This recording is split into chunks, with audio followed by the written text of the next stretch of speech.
If I stand, will it work? I have to sit. Ladies and gentlemen of the media, good afternoon. We're about to start our press conference. We thank you for your patience. We thank you for your partnership with us. This afternoon, our press conference will be led by our chair, the Honorable Mia Moore-Motley, and with her, she has colleague heads of government. Also at the head table, we have our Secretary General for CARICOM, Dr. Carla Barnett. I'll now turn over to our chair, who will lead us in the proceedings until we are ready for questions. Thank you very much. I'd like, first of all, to welcome all members of the media and, by extension, all members of the Caribbean community who are listening to this conference. This 48th Heads of Government Conference, as I said on Wednesday, was unlikely to be business as usual. And so said, so true. We worked through the last 2 days recognizing that we are facing grave global uncertainty, recognizing the need for greater review of our institutions and our work program, concerned about the stability and security of sister nations such as Haiti, engaging with our international partners from the Secretary General of the United Nations, the President of the European Union, the President of the Latin American Development Bank, CAF, the President of the Caribbean Development Bank, the President of the African Bank, and the Commonwealth Secretary General.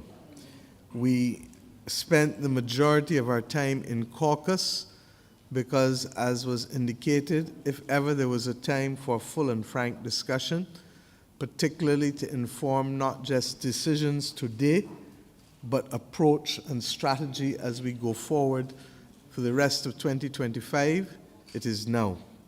I want to thank from the bottom of my heart all heads of state and heads of government. It is said that we may well have been reported to the Minister of Labor for unsociable conditions, because we went from 9:30 yesterday morning to after 1:15 this morning, and we started back at 9:30 this morning, and without a break for the day, we are concluding with this press briefing now. It is fair to say that we had a very good and constructive meeting. We are not in any way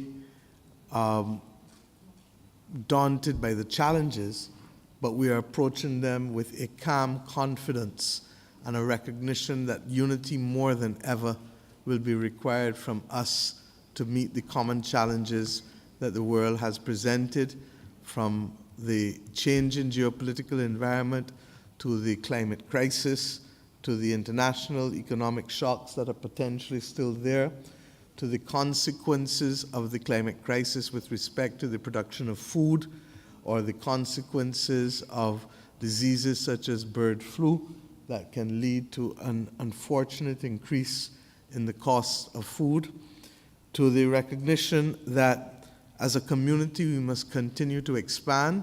We had the honor of welcoming, through the signature of France and Martinique, the possibility of Martinique becoming our newest associate member. It is still subject to the ratification of the French Parliament, but our engagement with them has been strong, and we are satisfied that all things will proceed there. We focused on a range of issues, and I'm going to call on different of my colleague heads to speak to aspects of them, recognizing that there may be implications, first and foremost, for our trading environment.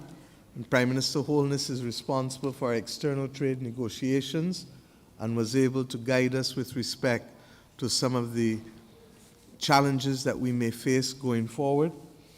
We were able to address the issue of freedom of movement, and one of the major decisions of the conference is that we will settle the arrangements that will allow smaller numbers of members of the community to act if they so desire, rather than requiring unanimity for action.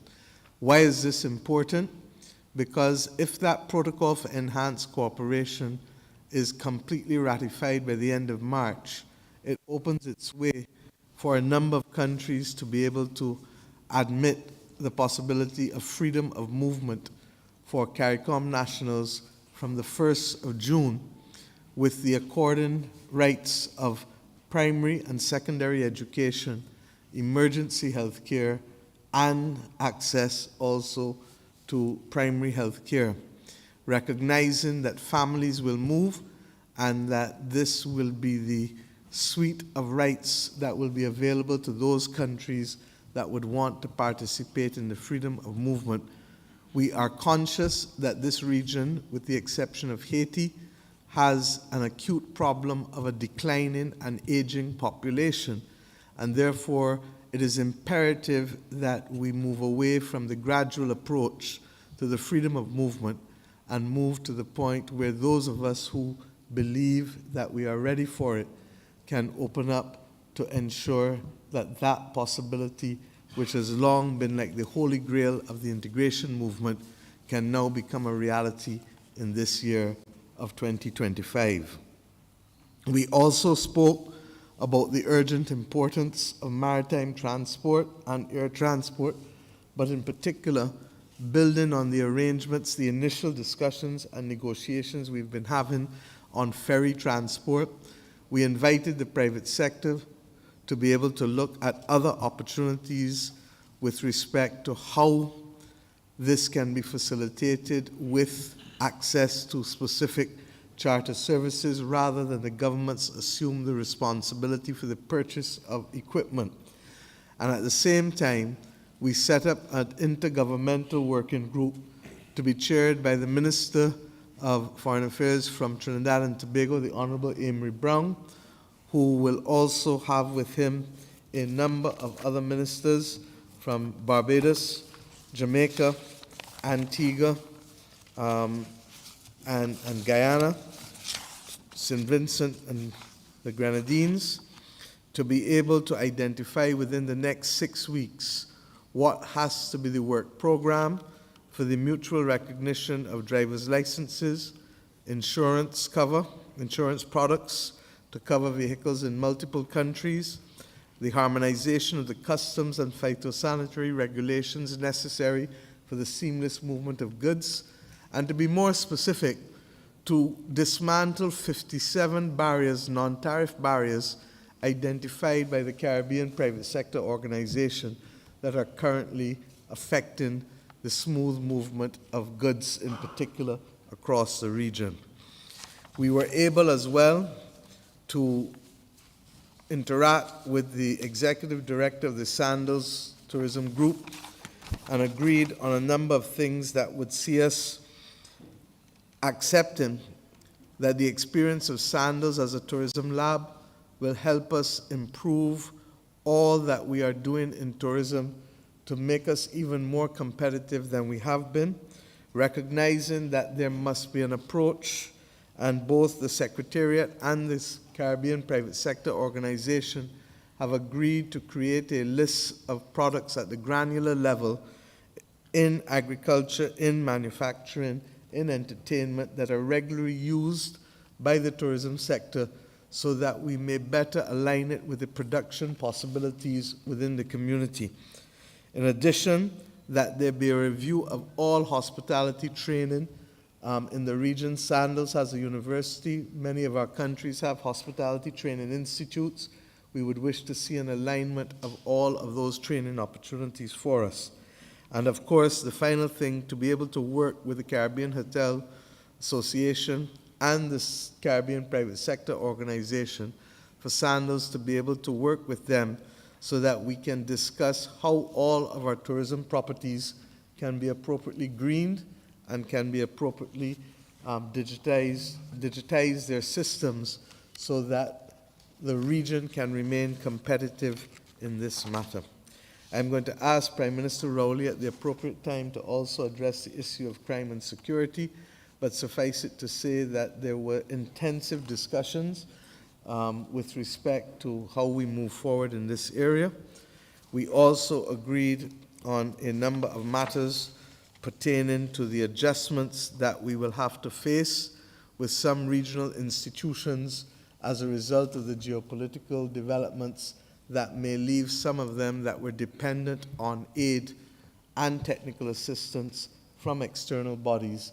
And we will have an urgent review such that those institutions that are affected, that we can meet the deficit that we will face with respect to them.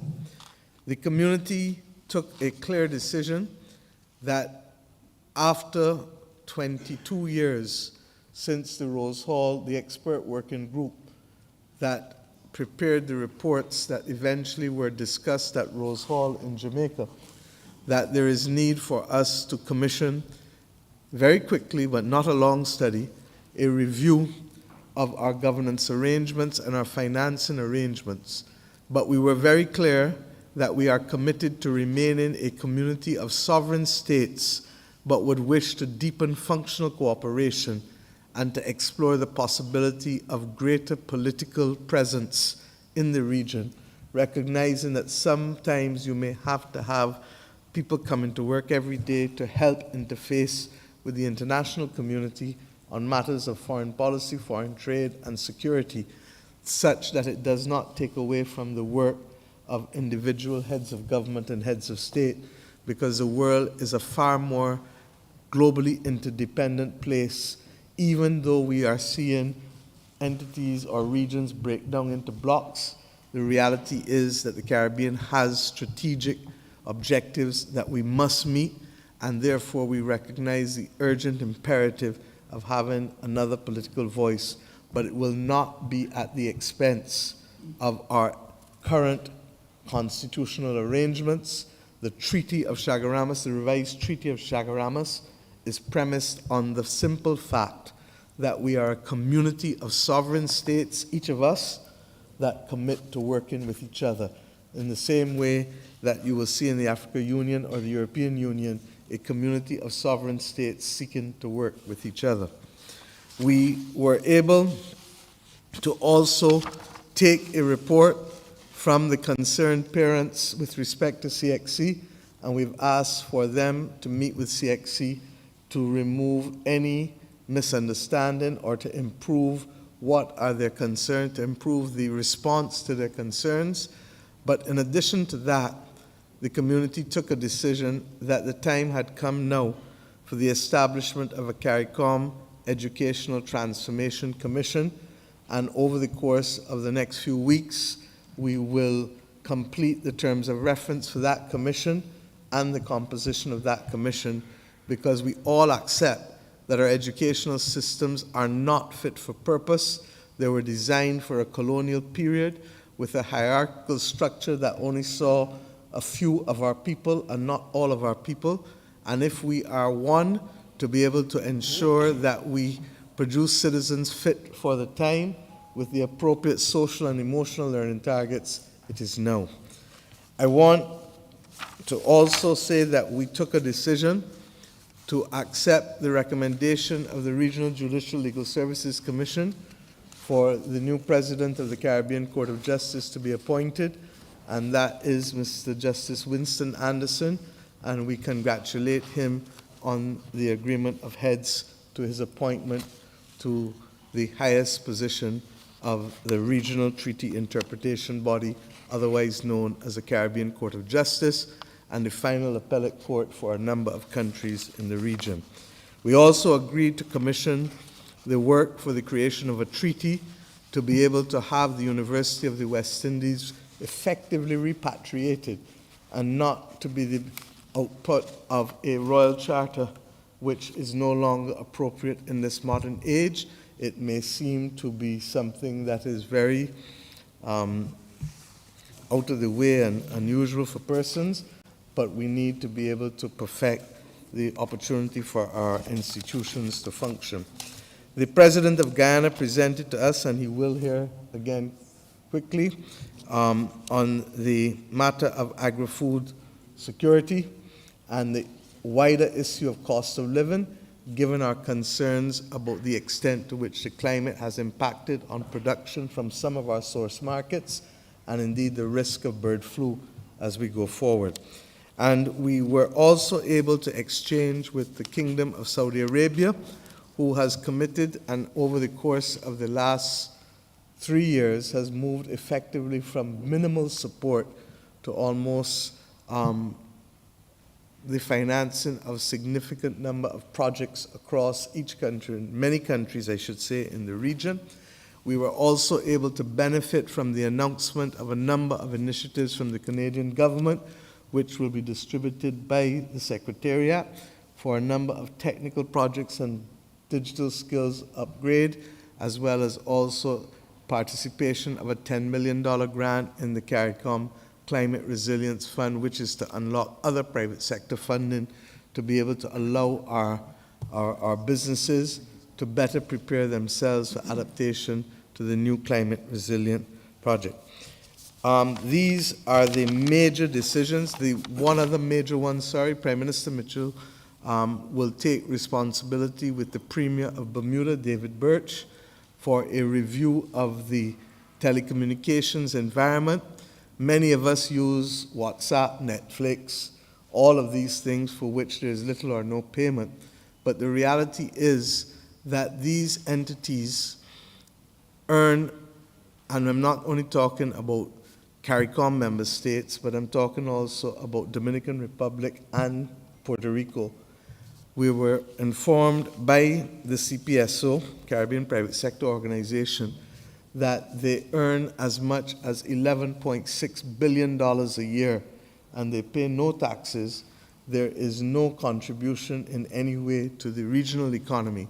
And at the same time, the absence of revenue to the telecommunications firms mean that at the very time that we need to be looking at reinvestment in making our telecoms infrastructure sturdier, it is not there. We are in the stage of exploration, and Premier Birch and Prime Minister Mitchell will work with me as chair to be able to put the community in a position to be able to better level the playing field to ensure that there's fairness to the consumer, fairness to the provider, and a competitive environment, because we are conscious that Caribbean, as a small region of small states, has higher telecoms costs than we would normally like to see as compared to other regions. So I'd like to stop at this stage, and before the end of the conference, my dear brother, Prime Minister Rowley, is here. This is going to be his last engagement at a CARICOM Heads of Government conference, and as I invite others to speak on the different areas, I would like to also ask each of my colleague heads to pay the appropriate tribute to someone who has given more than 4 decades of service, not just to the people of Trinidad and Tobago, but to this Caribbean community. And may I say that his knowledge, not just as a prime minister or a political leader, but his training and experience in the area of geology and energy has been invaluable to our considerations on a range of topics, and I know that we will miss his guidance and his very firm positions on a range of issues. If I had to pick out a few, I certainly was an extremely proud person to have Prime Minister Rowley at my side when we had to confront the issue of Venezuela and President Guaido, and when there was a determination to have a change of a recognition of the change of head of government. Nobody gave us any chance of being able to make any difference, but we, Prime Minister Rowley, myself, and the then Prime Minister of St. Kitts and Nevis, who was chair of CARICOM in 2019, we went to New York, we met with the Secretary General, we met with different regions of the world. We then went to Montevideo in Uruguay, we met with the European Union, and what appeared to be an impossible task was all of a sudden achieved. And if ever there was a person that you would want at your side to fight any battle, Keith Rowley is one such person, and I want to commend him for his excellent work to this community as we go forward. The last topic is that of Haiti, and we have asked the representative of the Presidential Council of Haiti, Mr. Laurent Sancerre, who joined us on representing the government and people of Haiti. We've asked him to be here this afternoon. As you would appreciate, and as was referred to in his speech on Wednesday evening, the United Nations Secretary General has met with us. I'm not going to go into the details of some of the things that have to happen, but suffice it to say that the region continues to be committed to ensuring that Haiti is stabilized and that the security situation can be brought in to order. We are not yet at that stage, and we call and will continue to work with the international community to ensure that the promises which have been made and that the ability to act with dispatch can be realized. This situation with Haiti in this last incarnation goes back to the gas riots of September 2022. It has been an unacceptably long period of time to bring stability and relief to the people of Haiti. And you will appreciate that there are some matters that are delicate discussion stages, and therefore suffice it to say that the Caribbean community expresses solidarity with the government and people of Haiti, that we will work with the United Nations and all of the other friends of Haiti to be able to ensure that Haiti is in a position to be able to have its elections in a fair and free way, and to be able to give expression to the will of the people as to who should govern that country. With these words, I would like to stop, and I'd like to invite my brother, Prime Minister Holness, to be able to address on the issue of the trade implications and aspects of the very challenging environment within which we have to prepare for other eventualities, but we do so with calm assurance. Thank you. Andrew? Thank you, Prime Minister Motley. First, let me say thanks to your government and the people of Barbados for the excellent arrangements and hospitality. My own view, Mayor, is that the meeting went very well. And I join with my brother Irfan in filing a claim to your Labor Department for having us work till 1 o'clock in the morning. But it was all good for the people of the region, and I believe... I'm going to beg Prime Minister Davis to defend me. Thank you. And I believe the people of CARICOM can feel confident in the leadership. The issues that were addressed were relevant issues for the development of the region, and we grappled with them in real ways to seek solutions. One area of grave concern would be the declared change in U.S. trade policy. Many businesses have reached out. The private sector is indeed concerned. I believe that the posture of CARICOM is that we must be prepared. We can't approach this with any panic, and we should also accept that with these changes, the concern shouldn't only be that there would be disruption in the normal routine of trade, but that there could also be great opportunities for the region. The region has a well-established office for trade negotiations, and it has worked very well for us, and we are using the incredible resources in that office to study the challenges that could come and to provide us guidance, all the governments in the region, guidance as to how we should structure our trade policy to both mitigate any fallout but take advantage of the opportunities. We will therefore be conducting a very detailed review of our trade situation with the United States, and we hope that in another 3 or 4 months we will have a document which will give us a policy direction and give advice and support to the governments of the region as to how to treat with any potential change that may happen in U.S. foreign policy.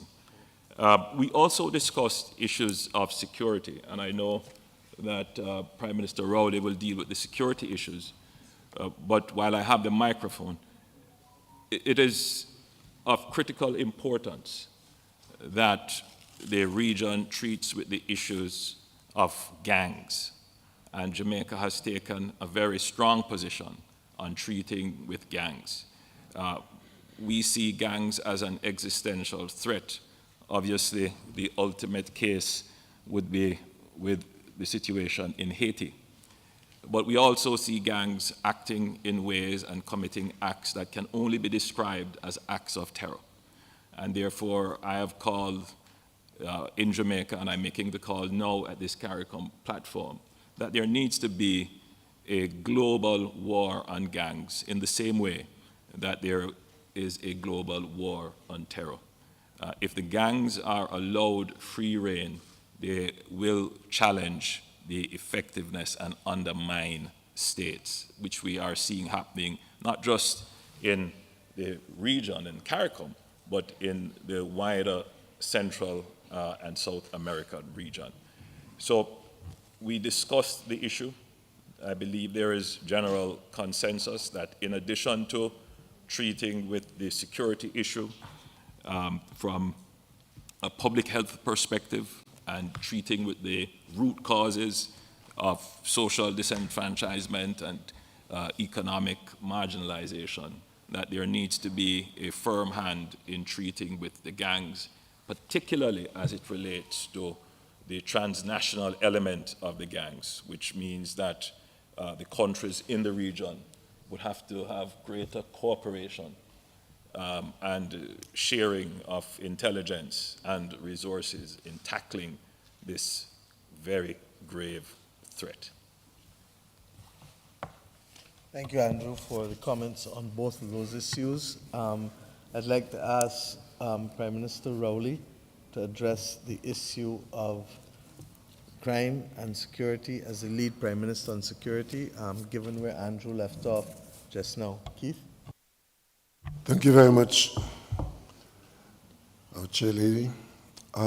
We spent a lot of time discussing, strategizing, and taking decisions on an issue which is common to all of us in CARICOM, and that is the unacceptably high level of violent crime. So we focused on the legislation, law enforcement, and the public health aspect. With respect to the legislation,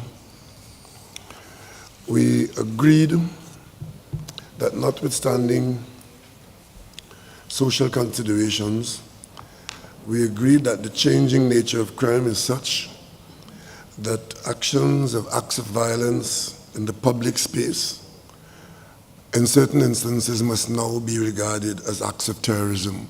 We're talking here about indiscriminate shooting in a public place where the perpetrators endanger all and sundry. In order to address that, we believe that the legislation needs to be cognizant of what exactly we are experiencing now as against what the existing legislation anticipated. And to that end, the heads sourced and obtained the services of a former AG of Belize, Godfrey Smith, who has been tasked to review our legislative templates and to come up with new legislative proposals for consideration by the heads for changes to be made on the legislative side to treat with what we are experiencing as against what we are surprised by. We also expect that these acts, using the tools of trade of the criminals at large in our communities, from Bahamas to Suriname, St. Lucia to Trinidad and Tobago, that they be deemed to be acts of terrorism and allow us to view them not only by the executive, but by our judiciary and allow us to fashion the appropriate legislation to deal with that. So we adopted the working definition of crime and violence as a public health issue, since the effect on human conditions are such that violent crime, largely carried out by firearms, 80% of which of the killings that we're experiencing are done by firearms, and 90% of those firearms are coming to us from one particular source. So we agree that this is a public health issue, and of course we will continue to engage it as such. We also agreed that the George Bridge Declaration, which was put in at the second regional symposium in Guyana, where we engaged crime as a public health issue and took a certain suite of decisions to engage it as such, that we will continue to adopt those declarations. We supported the aims of the recommendations of the Needham Points Declaration, and these are all positions taken by CARICOM heads which should flow into actions through legislative and other arrangements. We further agreed to appoint a high-level representative on law and criminal justice, supported by a multidisciplinary team of technical experts, including those seconded by member states, and approved the terms of reference to design and lead implementation of a strategic plan to improve and modernize the criminal justice delivery services across the Caribbean community as one element of a holistic region-wide approach. What this means is that we would not be struggling at the individual level as sovereign bodies, but accepting templates designed to suit our culture and our experience, and using the best technical skills in law and in social services to craft legislative offerings that we can all adopt very quickly. And there are some deadlines applied to these matters. So basically, these are the foundational things that we're doing at the level of the heads, acknowledging that one of the highest hurdles that we are required to overcome and to treat with at this time is the high level of violent crime in our societies and the organized commercial arrangements of criminals who terrorize our populations, whether they are large ones or smaller ones in the community.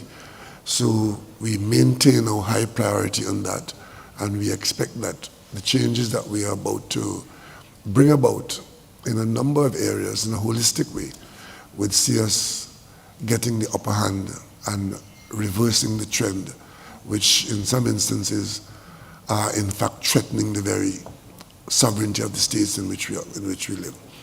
So that is as much as I can say at this point in time. Thank you very much. I'd like to ask Prime Minister Davis to address and update us very briefly on the issues pertaining to climate and also with the associated states. Thank you.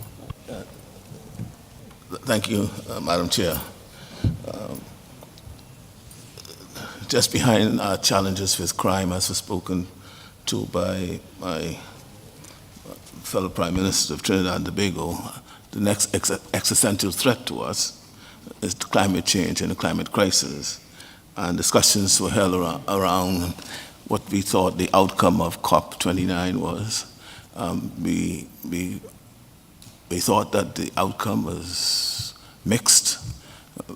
We did not get all that we wished. The one significant outcome that will help each of our states and small island developing states is finally they have settled on the protocols to access the voluntary market, voluntary carbon market and its compliance, which is what is deemed Article 6 provisions. That was settled finally after decades of negotiations. And so member states are now called upon to register and identify the authority to whom the UNFCCC could provide information and keep them abreast of how that market is emerging.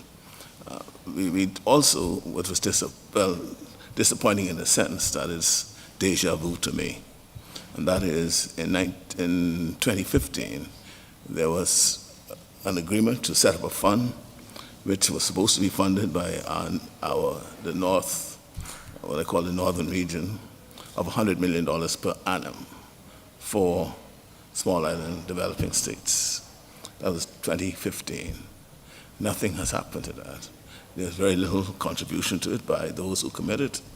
And at COP 29 in Baku, we then, for several years, attempting to see how we can shake up and have what I call those who are committing and pledging to live up to their pledges and commitment, decided to come with a new regime, which we call a new collective quantified goal, which is to take the place of the $100 million regime, which never went anywhere, and replacing with another regime, and we hope it goes somewhere. Again, that was agreed. I think it was intended to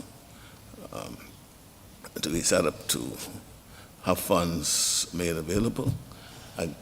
We will continue our quest to ensure that is properly funded, and all I can say is that we should continue on our advocacy to ensure that not only finance is available to small island developing states like ours who are most vulnerable to the climate change, but also to ensure that there'll be easy access and timely release of funds once a request is made and it is made available. I think the other matter we talk about, the associated states, we have Turks and Caicos Islands, the British Virgin Islands, Montserrat, Cayman Islands, Bermuda, Anguilla, and Bermuda, who are all what we call associate members of CARICOM. They're associate members because they're still they're still colonial states. And they're troubled because two of them, the constitutions had been suspended. That was TCI and BVI. The TCI suspension is finally being lifted, and relief is being had where the will of the people of Turks and Caicos Island will be now more prominent, and their will definitely be carried out through their elected representative. Before then, it was stifled. BVI, they're still still have their constitution suspended. There'll be an assessment as to whether or not their constitution will be reinstated, and that assessment is going on now. We in CARICOM, of course, we believe in the self-determination of our fellow members, and we are urging the powers that be to release and let go these countries so that the people's will can always be carried out. And there is a UN mission called C-24 that speaks to the decolonization of these islands. Britain in a recent commentary is suggesting that entity is now irrelevant. We have to watch that, and even though they have sort of rolled back that statement, we have to be concerned that they don't believe in the decolonization of these small islands, or these islands, and we will be continuing to support them in their quest to ensure that the will of the people in these communities are carried out through their properly duly elected representative. Thank you, Minister. Thank you very much, Philip.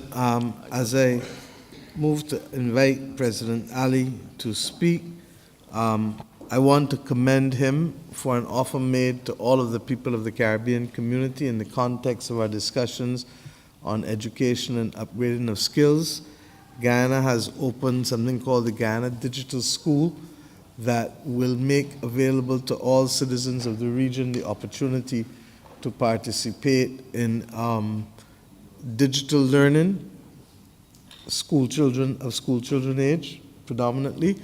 And I am going to ask that the video which we received as heads of government be distributed to every country so that the public affairs or government information services of every country ensure that the citizens of the region are capable of taking part in this very, very appropriate and useful initiative that can only enhance the skills of our people.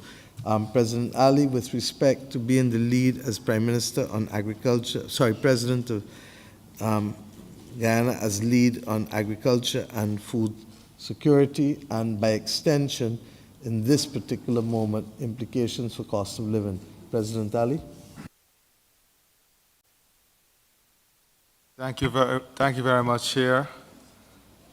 Members of the media, we are indeed meeting at a critical time, not only from a trade and geopolitical perspective, but also from a food security, food production, and food price perspective. 2024 would have seen major impact in the region as food prices for cereals, meat, dairy, vegetable oil, and raw sugar increase significantly on the global market.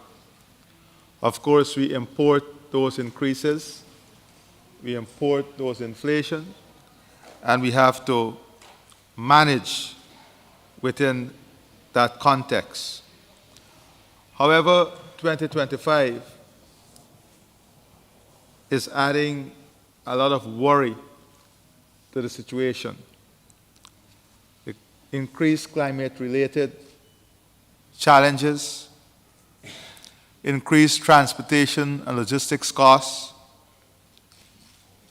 uncertainty in tariffs and rules, trade rules,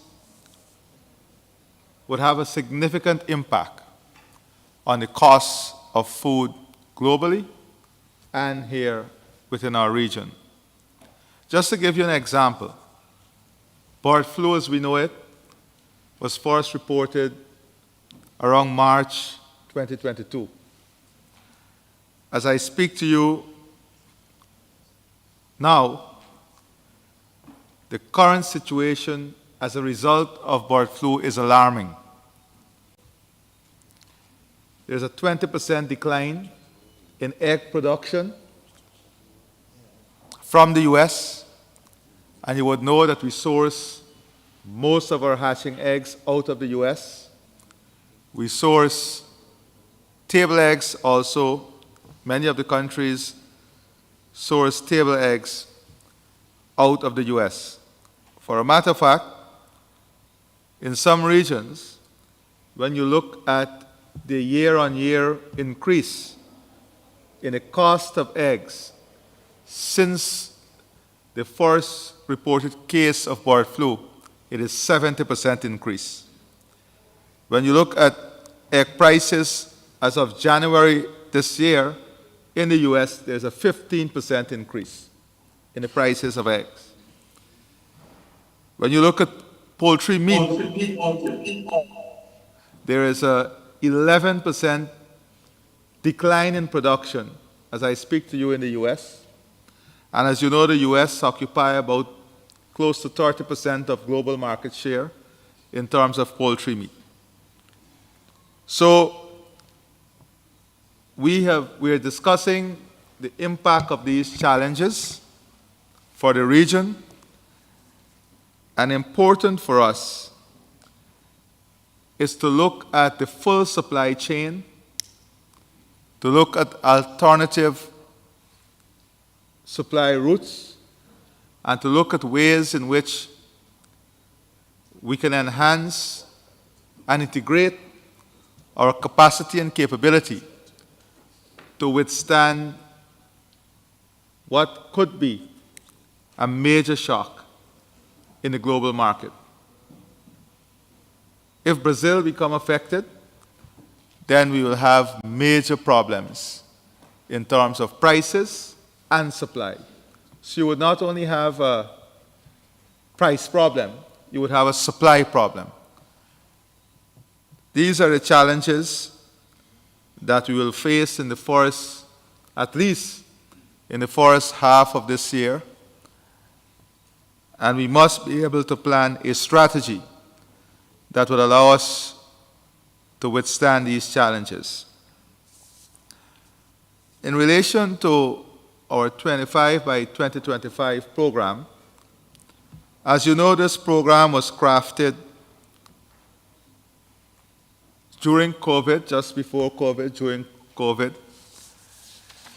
And since then, we have made significant progress. If you look at from 2022 to the end of October, November 2024, we would have had about a 24% increase in food production across the region. We would have had major investments in infrastructure to support food production, whether it's cold storage, farm-to-market access road, solar drying facility, loan approvals, establishment of dairy facilities. We have seen significant increase in private sector investment and lending in the agriculture sector and the food production chain within the region. However, given the current situation, we have established a holistic framework through which the industry and the food system must be built to ensure resilience, sustainability, and competitiveness. We also want to build a food system which encourages young people and women to participate. We are also, in the last 4 years, we have also had significant investment that will see the Situation Room and Data Center to help our farmers with predictive data, predictive analysis, and real-time information. That investment, which includes a center of excellence, is currently on the way. Investment in a regional food hub and developing a platform through which we have technical support across the region would have already started. In addition to these issues, the chair would have asked for a number of projects to be developed so that we can pursue financing, projects that would achieve the resilience and sustainability and competitiveness of the food production system and agriculture in the region. And with the Inter-American Institute for Cooperation in Agriculture, we have identified 6 projects that we're going to pursue. Building capacity for Caribbean agriculture extension services. And the goal of this project would be to monetize extension services to boost productivity, competitiveness, resilience, and rural employment in CARICOM countries. The second project would be enhancing adaptive capacity of coastal communities, agro-marine system. The goal is to strengthen coastal community resilience to climate change through integrated agro-marine value chain. The third project is the establishment of a digital fabrication lab, which is a Fab Lab. The goal is to promote technological innovation in agriculture and tourism via the Fab Lab to bridge the digital gap. And this project will see the building, equipping, and management of a Fab Lab, emphasizing youth and women capacity building for tech-based solution in food production and agriculture, heavy focus on agro-processors, public-private partnership, women, youth. The fourth project is diversifying the Caribbean fruit crop industry. The goal is to develop a sustainable fruit crop subsector to enhance food security through structural production models and value-added products. The key action would be to establish a germplasm bank, promote precision agriculture, and foster public-private partnership. The fifth project is a bioeconomic model in organic waste management, and this would be to strengthen the Caribbean economies through innovative waste management and bioproduct generation. Finally, improving water security and climate resilience. The goal is to enhance water security for smallholder farmers, mitigating climate-related risk to food and nutrition security. And that is, in summary, the projects that we must pursue to achieve the objectives of sustainability, resilience, and competitiveness. So as a result of this holistic approach, we will now be expanding the focus to achieving not only food security, but resilience, sustainability, and enhance technology with greater participation among women and youth by 2030. So we are adding some additional goals.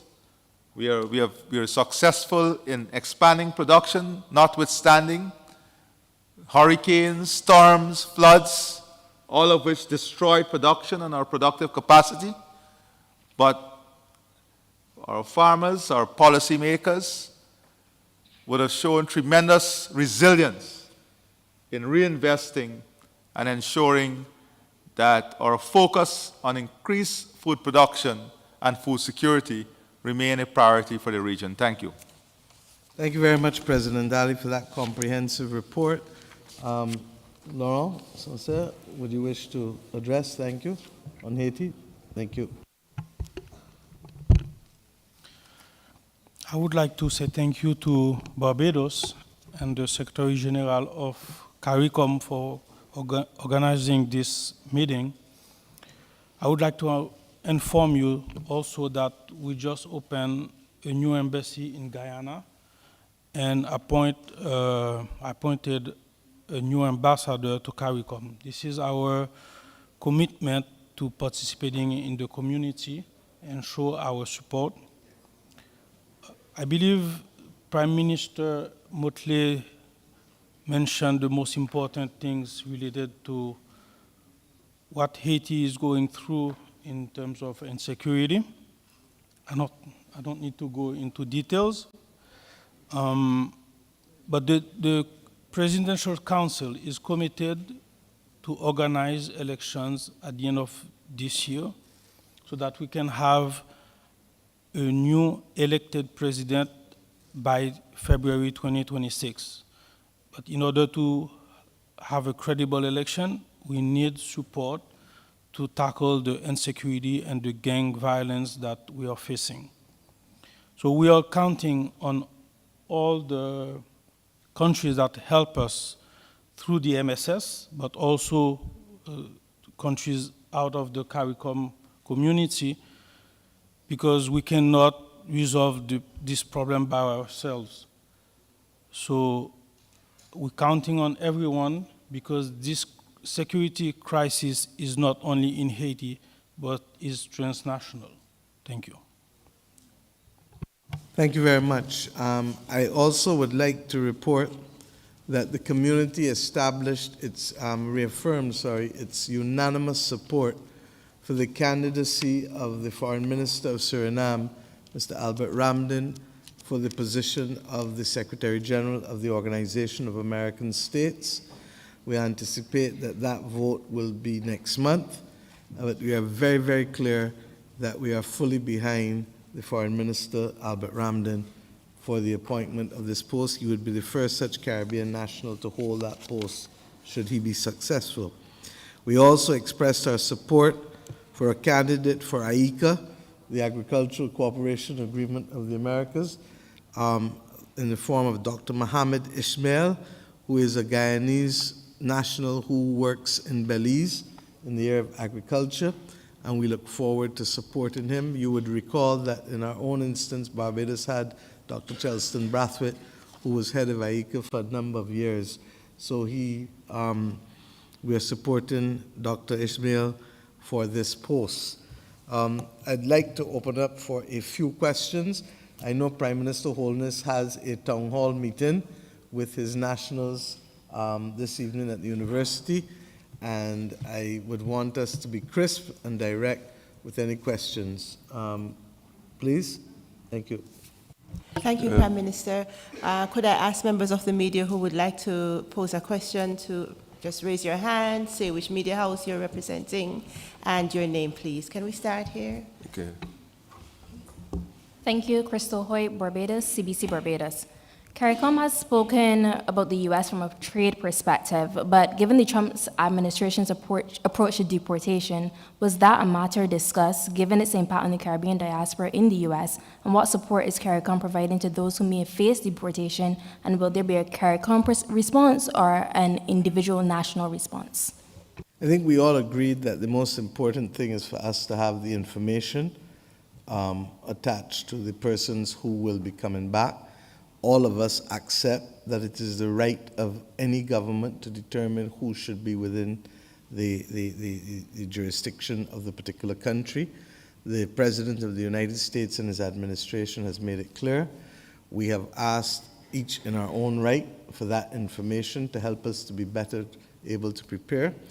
We hope that at some point within the next month or two to have a high-level engagement with the United States government generally, not just on this issue. And suffice it to say that each government is making its own arrangements. This is not a CARICOM issue per se, because the citizens don't go to CARICOM, they come to individual countries.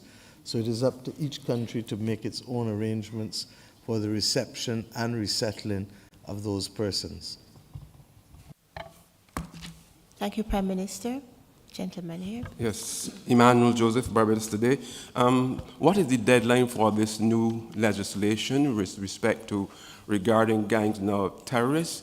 And while guns is not new, what is happening in the meantime to deal with the importation of guns, which is causing lives?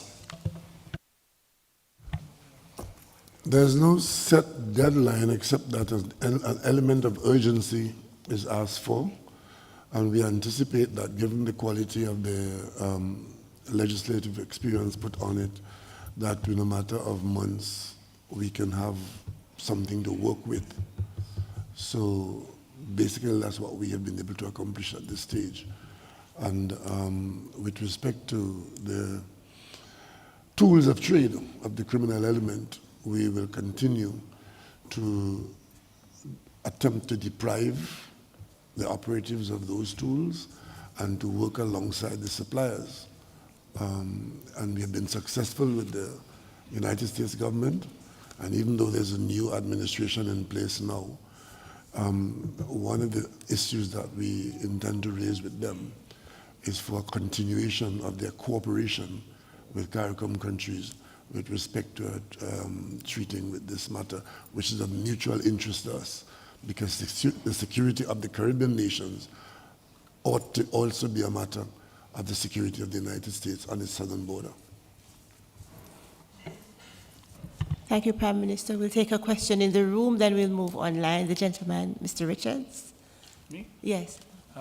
Peter Richards, Caribbean Media Corporation. Given the fact that the United States government has adopted new policies vis-à-vis trade as well as migration, did the meeting decide whether or not it is important to now hold discussions at the highest level, and I say the very highest level, with the United States on that issue? Absolutely, and as I said, I don't want to place a date, but as recent as this morning, we were in contact with the Special Envoy of the President of the United States of America for Latin America and the Caribbean, and we fully anticipate that there will be a high-level meeting soon. Thank you. Prime Minister will now move online. We'll take a question from Dennis Chabrol, followed by Jermaine Abel. Mr. Chabrol, Good please go evening, ahead. Shabral Demarara, please. Madam Prime Minister, can you please explain to us what's the pharmaceutical agreement among Guyana, Barbados, and Lithuania about, and how much will it cost the Caribbean, and when will the pharmacy begin operations? And secondly, to the President of Guyana, sir, if you'll permit quickly, could you elaborate on what are some of the options to counter the impact of bird flu on eggs and poultry meat? Okay, with respect to the first aspect, there's no cost because we're talking about building out a regulatory environment within the context, or rather modifying our regulatory structures to facilitate that biopharma environment. With respect to the second part of the question, I think President Ali answered that extensively in his opening part of the discussions. Thank you. Thank you. Mr. Abel, online. Hi, good evening. Just excuse me if my voice is a little bit muffled. I'm dealing with the flu. I want to get quickly, and then this goes back to a particular question that was asked a little bit earlier by my colleagues there. It has to do with the whole issue of Trump's policy decisions. Did CARICOM specifically discuss the issue of I know you said, Madam Prime Minister, that we're going to have some discussions, but in terms of at this point in time, was there any discussions within the CARICOM community regarding the impact of the potential fallout economically from especially Trump's tariffs, and also the food bills that can be excuse me, that can be had from all the implications that we potentially are going to see from this specifically, from his tariff impositions? I think that Prime Minister Holness addressed this comprehensively in his opening statement. I don't know if he wants to add anything further to it. Andrew? Just to point out that we're dealing with right now speculations as to what the tariffs could be. There have been no announcements relative to the region, the CARICOM region, specific to tariffs. What we are being is proactive and preparing the citizens of CARICOM should know that significant resources are invested in a trade negotiation mechanism, which is a standing, well-established mechanism that deals with trade issues, not just with the United States, but with all our trading partners. And what we're doing is to look at what the potential fallout could be if there is an adverse use of tariff relative to the region. Now, we also should be very much aware that as there may be changes in the future, the changes may not all be negative. They may not all be disruptive. The changes may very well present opportunities. And so equally, we're looking at what the situation could be from the positive side as well. What we don't want to happen in the region is panic. That's right. And so we are taking a very proactive approach in preparing for whatever changes may come. The region is resilient. The region is strong. We have strong leadership. And we are prepared to negotiate. We are prepared to discuss. And I believe we have strong bases on which to do this. So I would not want the region to take a panic approach to this issue. Thank you. I think there's just one Keith point wants I'd to like to make there for the public, and that is, yes, we have to understand that as trading nations, especially a nation like Trinidad and Tobago, where we are engaged in trading significant products, we are exposed to deal with the information if it comes our way. Tariffs are an important part of the management of international affairs, and we are engaged in world trade, and our major trading partner is the United States. So the decisions made there we are exposed in some ways, and therefore we have to be prepared to see whether they affect us negatively or whether they create opportunities on the positive side. But we are, in fact, engaged. Thank you, Prime Minister. I'll just take in the order in which I saw the hands. The lady in the black top, and the gentleman beside her, then the lady with glasses on her head, then the lady in the blue top. Starting in that order, please. Thank you. Marcel Thomas, the Starbrook News. I'm just seeking clarity on the interface of CARICOM with Washington. Has CARICOM asked the U.S. administration for a meeting with President Trump?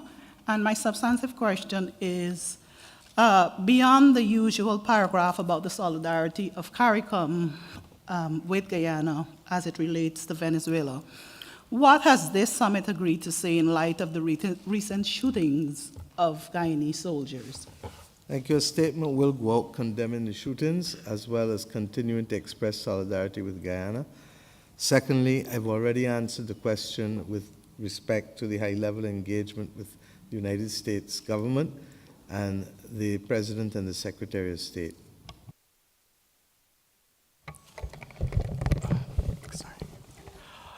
Good evening, everyone. Akash Samaru, Guardian Media, Trinidad and Tobago.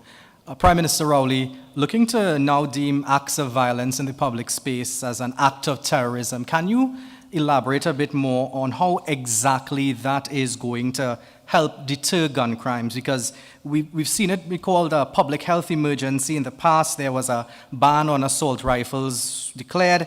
At least in TNT, we've not seen an ease. In fact, we're in a state of emergency right now. So how will calling it an act of terror now have the impact we're all hoping for, and it won't just be more, and forgive me for this, platitudes? What we're saying here is that the actions themselves, because they endanger people indiscriminately, that is what makes it an act of terror. And then we need to craft our legislation to take that into account, to strengthen law enforcement, and also to assist the judiciary in treating with acts of that nature because they are such an existential threat. So it's not the law that we have in hand now. It is what we will review, modify, and present going forward. Have we not tried that before, Prime Minister? Just hold. Prime Minister Holness wanted to speak, please.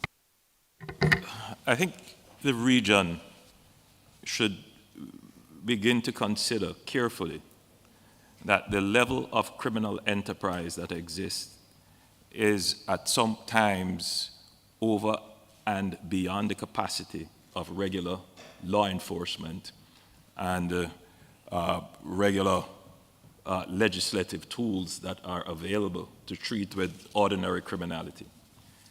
The use of violence in a criminal pursuit and then the spread of fear, sometimes deliberate, that comes from that, to weaken states, to undermine institutions, to corrupt public officials, to make the state incapable of addressing the issue, should not be treated as ordinary criminality. I only need to point to the situation that exists in Haiti. And then to just turn slightly from that to what we see emerging in other CARICOM countries with gangs that are arming themselves deliberately, stockpiling weapons, seeking, as I've said before, to capture communities and corrupt public officials. That should not be considered as ordinary criminality. That is a threat to the state, and Caribbean nations must face that squarely and call it what it is. These are acts of terror, and they are oftentimes transnational. The criminals in Trinidad may have links to criminals in Jamaica. Certainly, the criminals in Haiti are transporting guns to Jamaica and possibly likewise. Certainly, criminals in Miami, who some of them are our nationals, are illegally trafficking weapons to Kingston and therefore the government of Jamaica alone trying to treat with the issue would not be as effective as if we had a global approach, a regional approach, and certainly a CARICOM approach to treating with this issue of criminal enterprise. We call them gangs, but I maintain that that is a euphemism. They are not just socially marginalized youngsters who have been deprived of social and economic opportunities.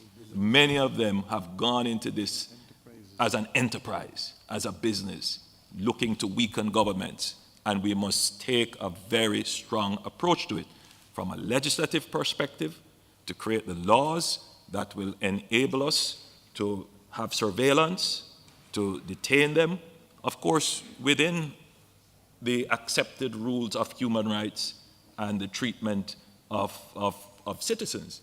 But certainly, there needs to be what we call in Jamaica enhanced measures to treat with this new and emerging threat to our democracy. Okay, and I think you'll be clear that one of the things that we are distinguishing ourselves from previous meetings on is the commitment through the George Bridge Declaration to work together, but also to repurpose existing regional institutions to strengthen them at this very time when the possibility of other states being put significantly at risk in terms of their existence and viability is immediate. As Andrew said, we have the example of Haiti, and we are committed that in the context of a community such as this, there has to be coordinated approaches to intelligence, and in some instances, we may well have to consider how, at a functional level, we go beyond supporting each other. In the Eastern Caribbean, Barbados and Guyana, we have the benefit of the regional security system. There may be need to strengthen aspects of that. We've asked those officials responsible for impacts and the Joint Regional Communications Center, as well as the regional security system and the individual law enforcement entities, to see how best they too can modify how they operate and exist.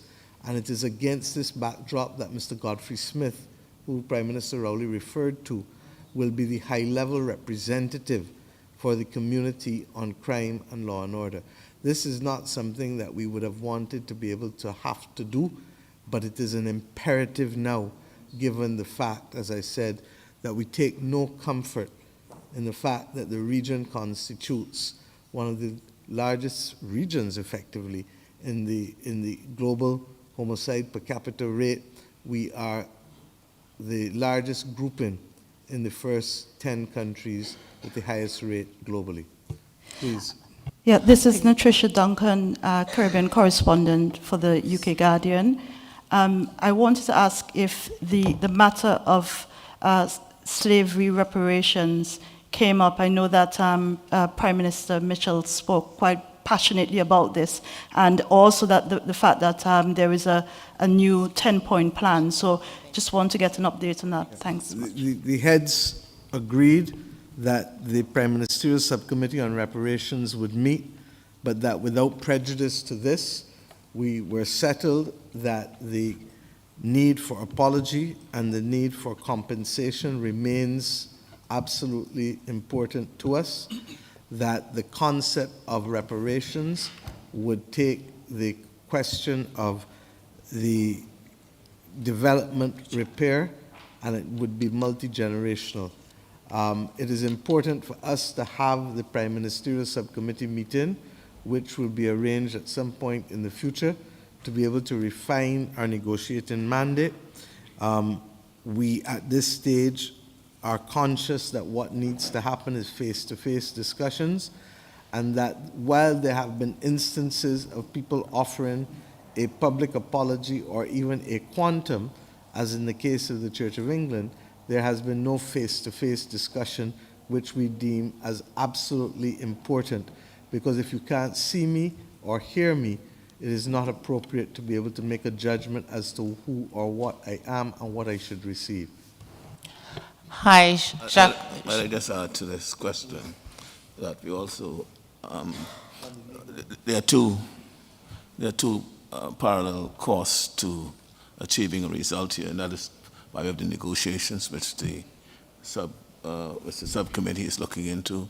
We're also looking now at what legal avenues that we could engage to ensure that we can have perhaps a judicial response or answer if the negotiations fail.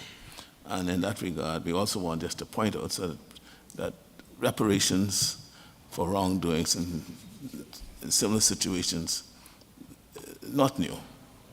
The Jews and the Holocaust, the Germans negotiated $50 billion repatriations. And Jews are still today, I think, getting checks for the harm that was done to that community during that period. The South Korean comfort ladies were compensated by Japan in the tune of about $1 billion, and which goes to them and their families and to provide cultural and other assistance for them. And the United States themselves, in following just recently, I think it was in 1988, they passed a reparation act to compensate the U.S. citizens of Japanese descent who were detained during World War II. And so it's nothing new, and these are some of the information that we have to put forward and ensure that people don't think that this is some new aberration by the African descents. Hi, Jacqueline Charles with the Miami Herald.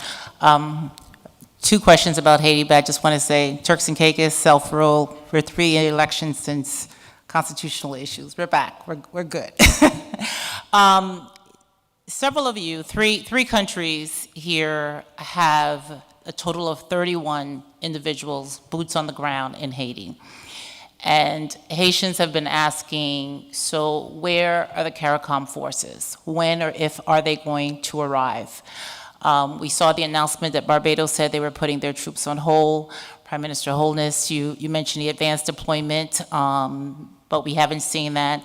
The Bahamas, we've heard that instead of being in Haitian waters, you want your boat somewhere between Haiti and the Bahamas for migration. So I just want to have you all address in terms of the CARICOM participation, because the ones who are there are doing a valiant effort. I'm not going to go into details, but they have been. But you all have all acknowledged that what's on the ground right now is not sufficient. You're committed, but when will we see that commitment turn into boots? And then also the issue of visas.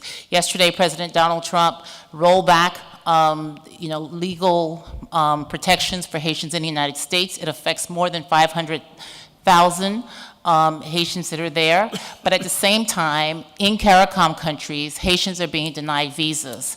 In fact, I'm told that just last month, Haitians were denied visas to Barbados. In order for them to go to Jamaica, they need to have visas. One of the realities right now is the U.S. Embassy has not been functional for the last 4 years. And so the only way that Haitians who qualify for visas, they actually have to physically leave. And the airspace between Haiti and the Dominican Republic is closed, as well as the border. So I just want to have you all address that, because if you go to Washington, they're going to raise this issue in terms of you're coming to us and talking to us about TPS, but you yourselves are also shutting Haitians out. It is clear that this is one of the key issues that we will address with the United States government. Suffice it to say that at this point in time, the situation in Haiti is not a normal situation, and we are trying to have aspects of it stabilized as urgently as possible. I referred in my opening statement that this goes back to September 2022. As it relates to Barbados, our position really has always been that our numbers are better suited in providing the technical support. When it comes to that, we did that previously with respect to the establishment of a treasury in Haiti. We don't have the numbers that other countries have with respect to the capacity to offer those boots on the ground.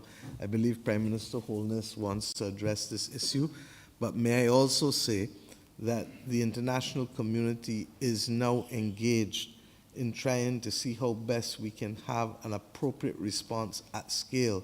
And I would urge us to just be patient and allow the next few days and weeks to play out. Thank you. The support for Haiti regionally remains strong, and our commitment to Haiti is unchanged. The impact of CARICOM and the support of CARICOM for Haiti is not just manifest by boots on the ground. We should recognize that the good office support provided by the Eminent Persons Group was instrumental in helping and supporting our Haitian brothers and sisters in coming to the position where they are now, which is a far better position than they were a year ago in terms of the Transitional Presidential Council. And so we shouldn't devalue or dismiss or ignore that part of CARICOM's effort.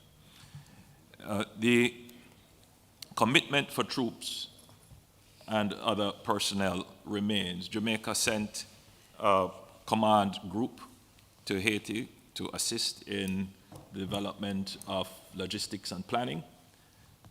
That group is due for rotation. They're there for almost 6 months. Upon rotation, a larger group will be sent, possibly double the size, and then shortly thereafter, the full complement that we committed of 200 will be on the ground. We should also bear in mind that the establishment and preparation for a deployment is not a straightforward one, and we have to ensure that when we deploy, issues such as the availability of medevac, the availability of facilities to properly and appropriately house the personnel, that those are in existence.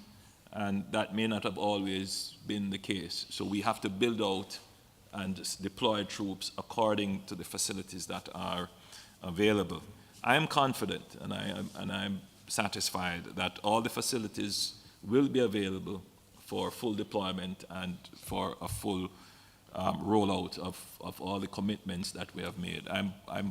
I'm heartened by what I heard from the Secretary General. I won't go into details as to what was discussed. That will, I'm certain, be discussed publicly. And the approach that will have to be made again at the Security Council.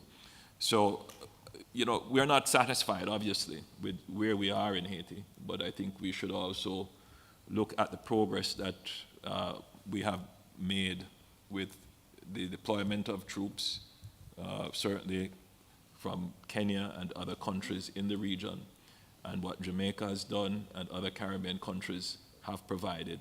And what I'm also very heartened by is that the Haitian people themselves are making the effort to take charge of their own situation. Kelly Pujar from Martinique TV, Martinique La Première. Madam Prime Minister, what kind of cooperation, what kind of projects do you want to initiate with Martinique, the future associate member of CARICOM? I think that both Martinique as well as the rest of the community have strategic advantages in a number of areas. Martinique has certainly been a leader in the provision of healthcare and advanced healthcare, and a number of our citizens within the community, particularly those closer to Martinique and St. Lucia, in Dominica, in some instances Barbados, St. Vincent, have benefited on an ad hoc basis. As Martinique is integrated as an associate member into the community, we would expect to be able to see how we can have technical cooperation that would benefit us. We would like to see greater freedom, greater movement and participation. And then, of course, this issue of language. And if we as Caribbean people can remove the burden of historical legacy combined with a separation of language, then we would be so much more powerful. Your government today reflected in its speech to us about the critical importance of contributions from not only the builders of the independence and integration movement in CARICOM, but figures like Aimé Césaire had a fundamental influence on thought leaders and Pan-Africanists within the English-speaking Caribbean. And I think that this, as was said, after 389 years, this is a historic moment for the people of Martinique, and I look forward to us really giving the opportunity for the integration to be a lived reality for our citizens. Thank you, Prime Minister, and we have come to the end of our... One last question, and Okay. I might get put out of Barbados. Yes. Good night, everyone. Antoinette Connell from the Nation newspaper. I'm going to change the tempo a bit. Can you tell us whether West Indies cricket was discussed, and if it wasn't, why not? I'm not supposed to know anything about cricket, so I'm going to pass it to Keith. Yes, we cannot have in recent times, we have not been having heads of government meeting without having a component from West Indies cricket. We did have some discussion, not too much detail, because we have done some work before in Guyana and Trinidad and Tobago, and we've seen some results. Some progress have been made and being made. But the main thing is that because this is the end of my tenure as Prime Minister of Trinidad and Tobago and my last meeting at CARICOM, today I handed over to at plenary, and the heads selected or agreed to select my colleague from Guyana, who is an eminent cricketer, as you know, President Irfanali, to now take the chairmanship of the subcommittee on cricket, because we maintain our interest in the potential for West Indies cricket to remain at the high level internationally and the preservation of our legacy. And the heads of government should continue to be interested in what goes on in West Indies cricket and assist wherever we can. And that, ladies and gentlemen, brings us to the end of our press conference. Before you go, Before we go, Madam Moderator, before that Prime Minister Rowley has more time to spend in the pavilion as a spectator. We, his colleagues who remain on the field, wish him well. And for me personally, coming in as Prime Minister in 2016 and meeting Prime Minister Rowley at a time when relations between Jamaica and Trinidad were possibly at an all-time low, where there were threats of boycott and threats of blocking citizens' movements. And then we met and struck up a friendship, you recall. And I said, listen, Prime Minister, come to Jamaica, come and visit me, man. Let us talk this thing over. And Prime Minister Rowley graciously accepted the visit to Jamaica. You were my first international guest. And we had a very good talk about the issues. We developed a very strong relationship. And we were able to resolve the issues. And I think today, trade is better. Movement of citizens between the two countries are better. I think the region is better. And I want to publicly say how pleased I am and how privileged I feel to have served with you as a colleague in this fraternity. And that you are truly the epitome of a Caribbean man.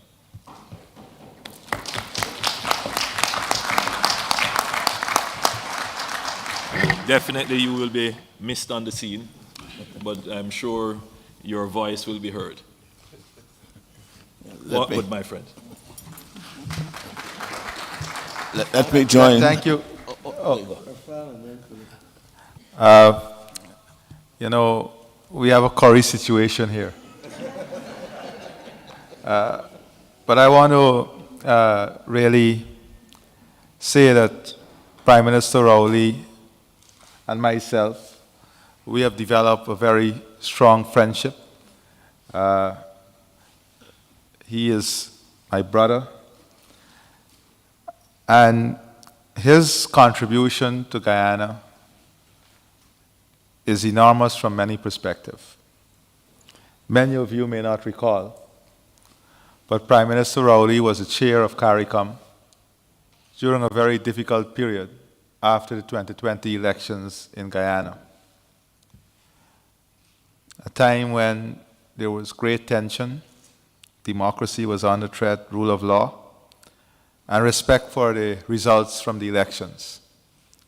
Prime Minister Rowley arrived from international engagement at 2 a.m. in the morning, called by Prime Minister Motley, the Bureau, members of the Bureau at that time, and made his way to Guyana.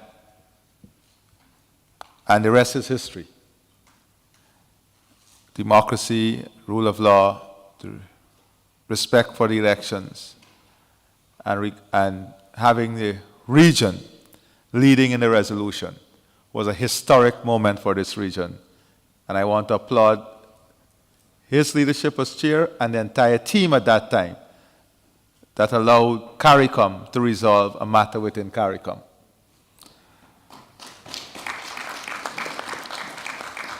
The second historic moment in the relationship of Guyana and Trinidad, but in the region itself, was when we achieved the Argyle Agreement in St.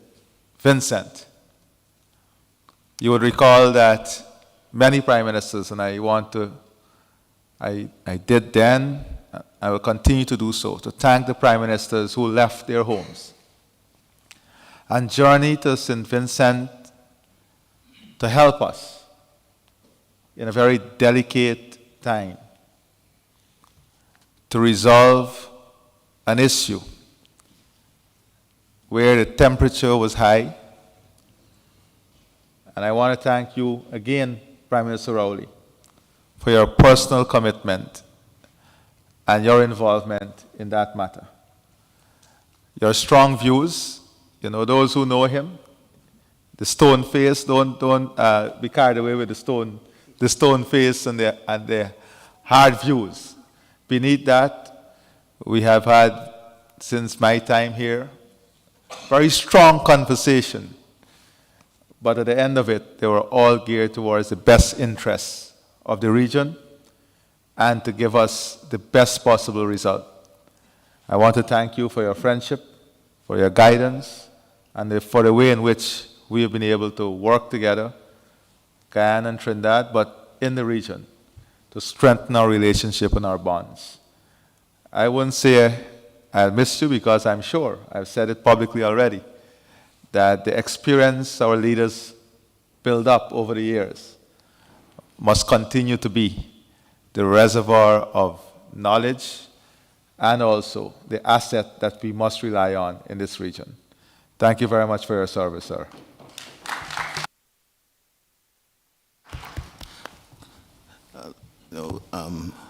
If this was the Court of Appeal, and I'm the third judge to deliver my judgment, I'll just say I concur, which I do. I concur. I encountered Keith during the course of my own political career, several over the years, but was always very, very fleeting. And my first observation was, Ifan talks about stone face.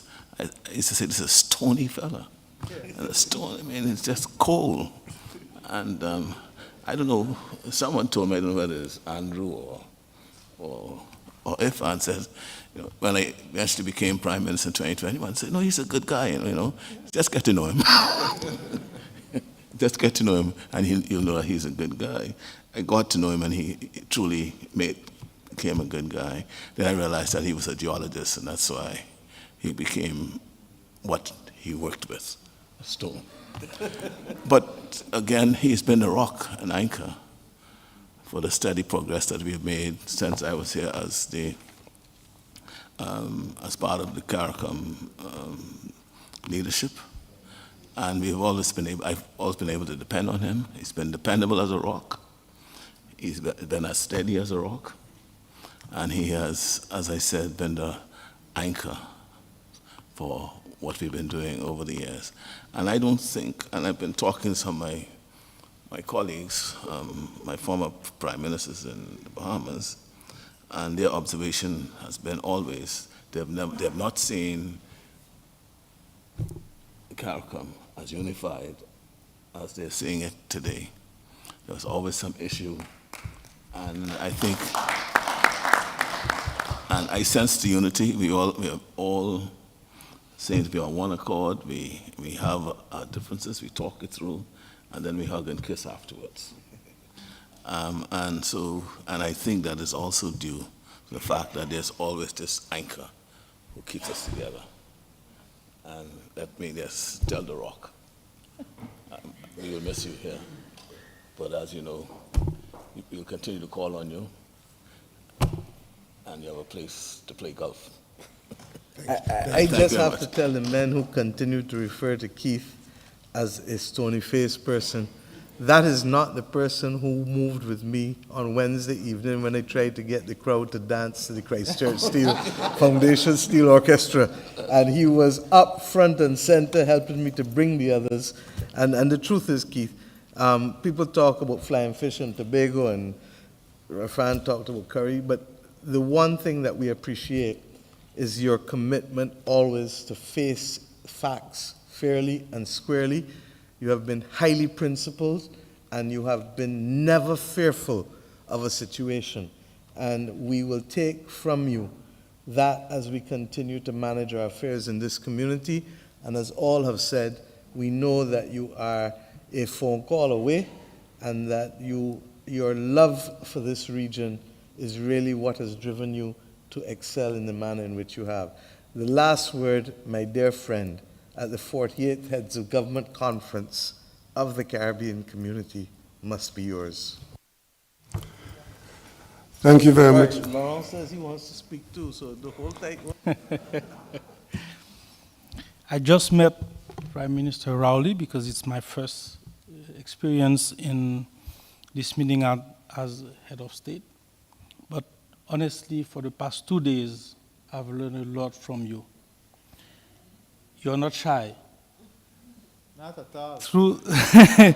Through all the discussions, I can say he's a man of wisdom. Thank you for your support.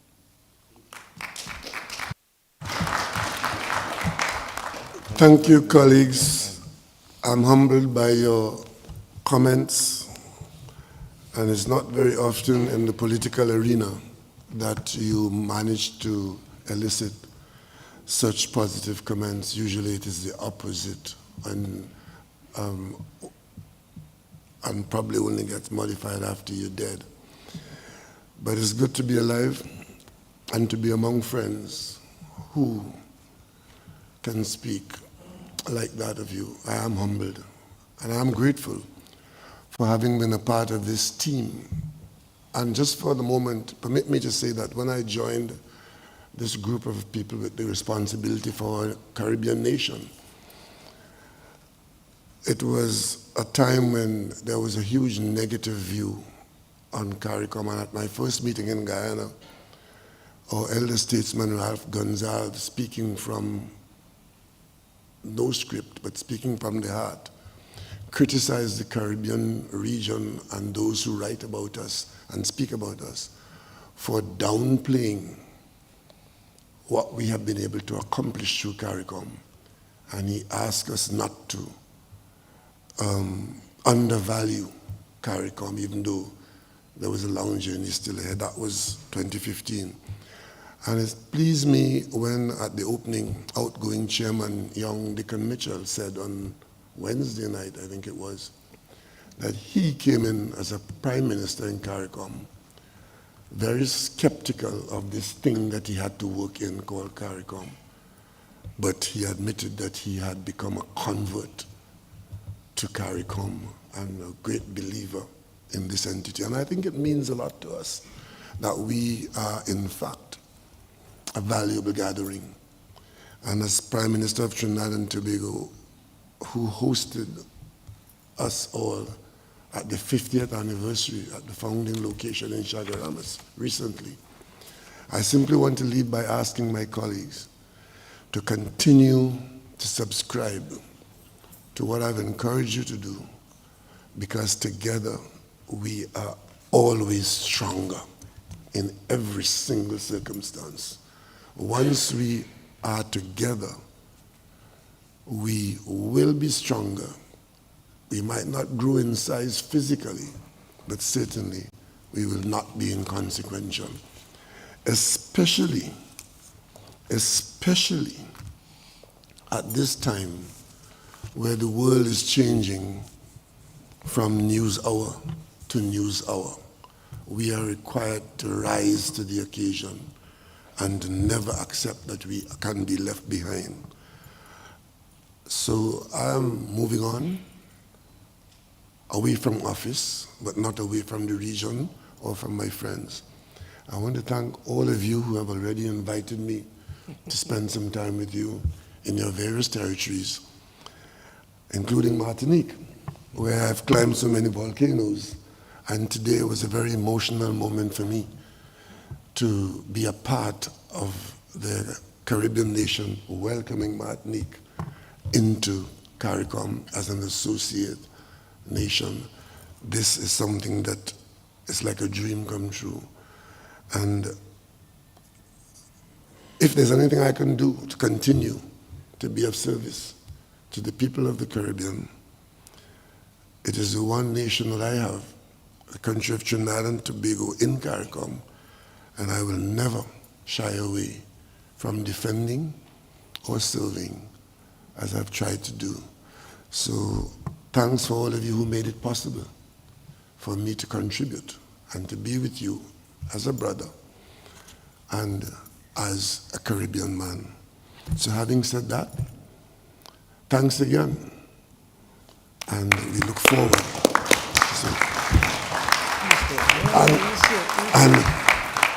And on that basis,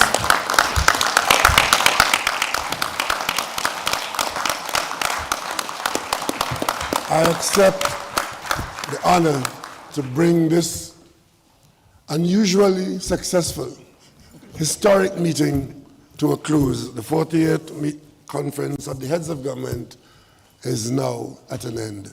Thank you for your attention.